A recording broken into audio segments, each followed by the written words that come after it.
on this day, a new day,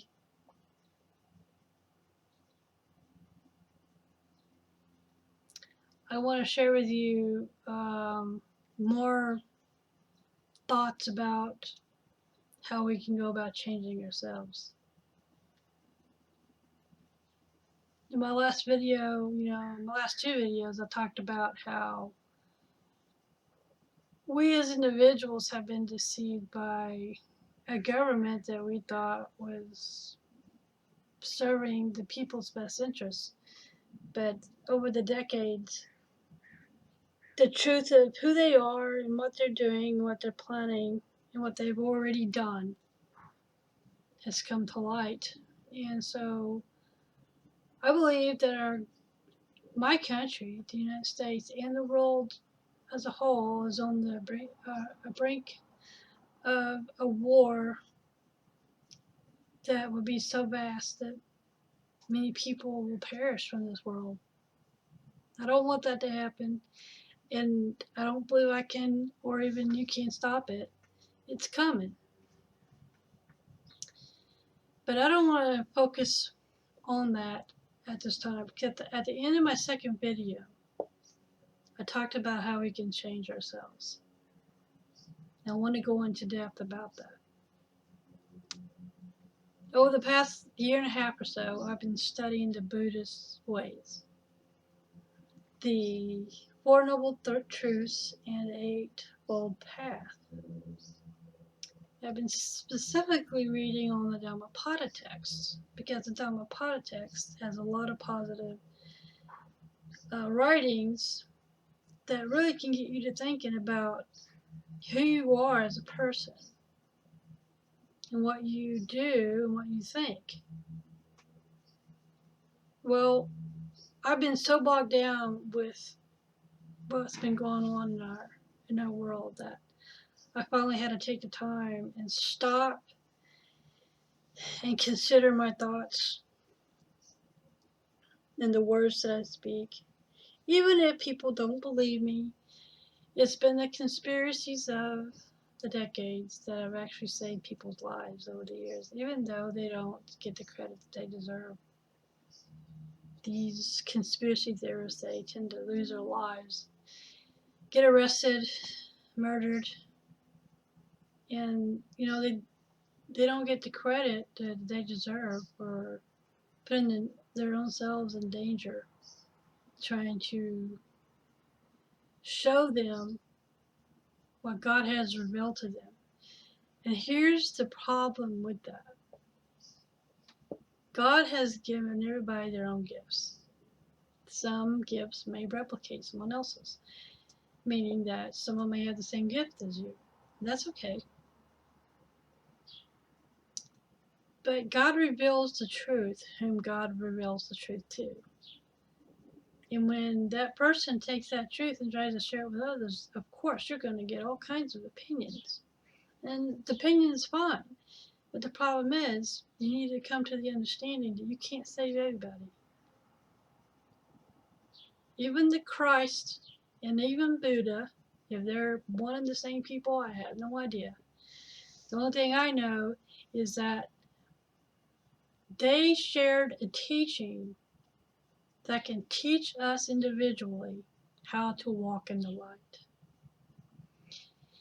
Now, I want to share from the American Standard Version Bible. Now, I don't believe that everything in the Bible is a fact. However, I do believe that the Bible has good prophetic text, as well as good, positive, influential text that can teach you how to walk in the light. And the prophetic text can prepare your mind and heart for the things that are unfold in our world. But I'm looking at 1 John in the first chapter, verse 5. And this is the message which we have heard from him and announced unto you, that God is light, and in him is no darkness at all. If we say that we have fellowship with him and walk in darkness, we lie and do not the truth. But if we walk in the light as he is in the light, we have fellowship one with another. The blood of Christ, his Son, cleanses us from all sin. If we say that we have no sin, we deceive ourselves, and the truth is not in us. If we confess our sins, he is faithful and righteous to forgive us of our sins, to cleanse us from all unrighteousness. If we say we have not sinned, we make him a liar, and his word is not in us. Now, upon that saying, I go into the Dhammapada text, where, let me go back here. Looks like my text has jumped. Okay, it did jump a little bit here. There is a text entitled, Suffering Follows the Evildoer. This is in the Dhammapada text of the Buddha teachings. And I'm going to read a paragraph here. It said, all that we experience begins with thought. Our words and deeds spring from thought. If we speak or act with evil thoughts, unpleasant circumstances and experiences inevitably result. Wherever we go, we create bad circumstances because we carry bad thoughts. If we cannot shake off these sufferings as long as we are tied to our evil thoughts. This is very much like the wheel of a cart following the hooves of the ox yoked to the cart. The cart wheel, along with the heavy load of the cart, keeps following the draught oxen. The animal is bound to this heavy load and cannot leave it. Meaning that we carry our burdens in a backpack on our back, invisible. No one can see that backpack, but they can see your negative thoughts because your negative thoughts become negative actions. Now, going back to the idea that we're all experiencing the truth that is unveiling about our government and the lies and all they have done to the citizens of this country and around the world. These things bring on a lot of negative thought, a lot of negative action. But we need to stop and think about what we're doing. Because our action is just feeding into what the elites are doing to provoke the world into a war. They're intentionally trying to do all these things. And what they have done to the world is unforgivable. They will come into their own.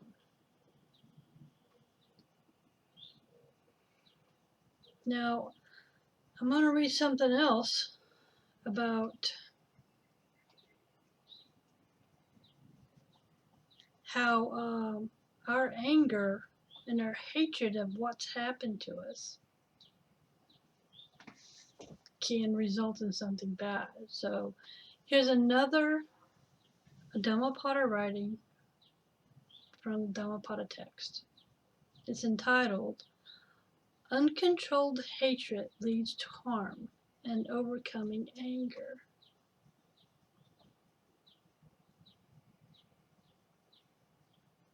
Well, it's about helping us to overcome our anger so our hatred doesn't lead to violence. Okay?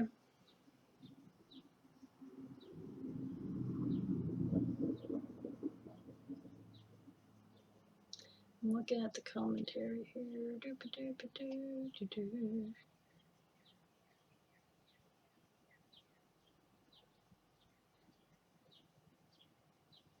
Okay.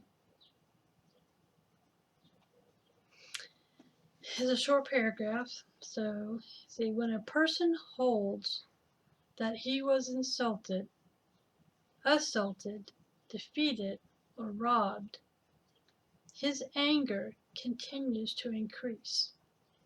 The anger of such a person has no way of subsiding. The more he goes over his imaginary trouble, the greater becomes his desire to avenge it. So, as long as we keep dwelling on all that is happening against us from our own government, we're going to have the desire to make war against everybody.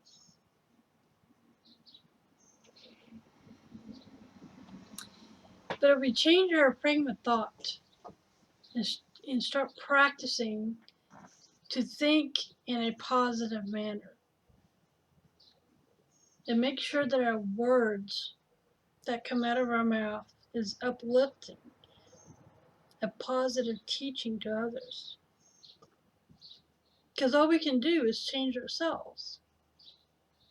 And all we can do is be prepared for those who don't want to change their negative behavior, or they're so angry with what's going on in our country that they keep lashing out. So the individual has to be ready to deal with these situations. So you have to learn to change yourself. And I'm looking at another commentary, and it's very obvious. The title to this text from the Dhammapada: Happiness follows the doer of good.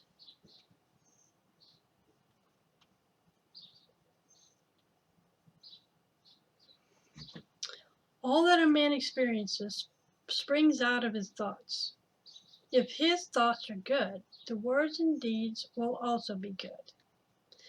The result of good thoughts, words, and deeds will be happiness.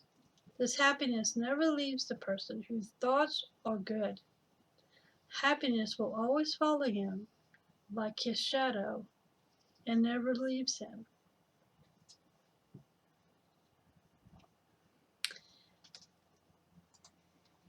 It's not easy to change your frame of thought if you're so full of anger as an individual.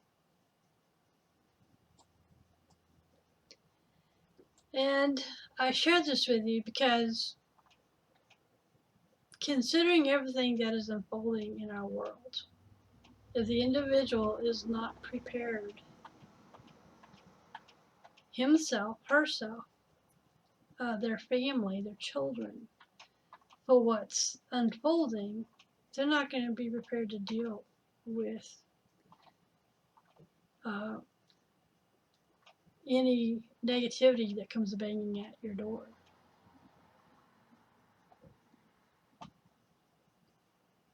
Now, the book I'm reading from is called The Treasury of Truth, and it's a book of Dhammapada. And it's the text version. You can find this at the Buddhism online, the Buddhist online. It's called the Buddhist Studies. That's what it is. I apologize. And I encourage you to look it up. I'm not trying to get anyone to become a Buddhist. That is strictly your choice, but it has good teachings. Thank you for listening to me today, and I hope I didn't confuse you too badly. And may the angels in the outfield walk with you daily. Thank you for your time. Have a wonderful day.